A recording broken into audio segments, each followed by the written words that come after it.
রোহিত শর্মারা রবিবার নিউজিল্যান্ডকে হারিয়ে দেওয়ার পর শিশিরানিটা বেশ টের পাওয়া যাচ্ছে, কারণ নিশ্চিতভাবে সেমিফাইনালে ভারত বনাম অস্ট্রেলিয়ার মহাযুদ্ধ।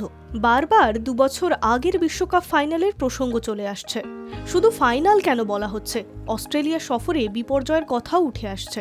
ভারতীয় সমর্থকদের একটা ধারণা জন্ম নিয়েছে এবার যাবতীয় সবকিছু চুকিয়ে দেবে টিম ইন্ডিয়া। বিশ্বকাপ ফাইনালে হারের বদলাও হয়ে যাবে দুবাইয়ে।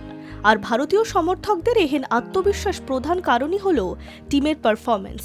চ্যাম্পিয়ন্স ট্রফিতে গ্রুপের 3টে ম্যাচই দুর্ধর্ষ জয়।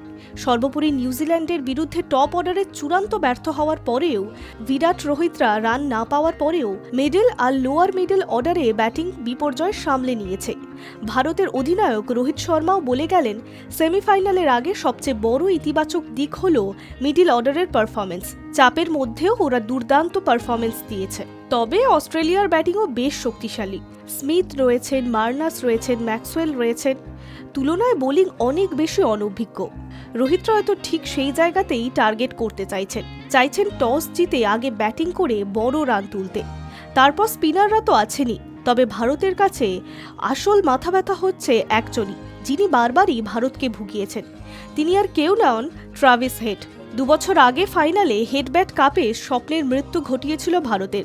ভারতীয় টিম খুব ভালো করেই জানে, ম্যাচ জিততে গেলে শুরুতেই ফেরাতে হবে হেডকে। রোহিতদের একমাত্র এখন একটাই লক্ষ্য, হেডের কাঁটা উপড়ে ফেলে ফাইনাল নিশ্চিত করা।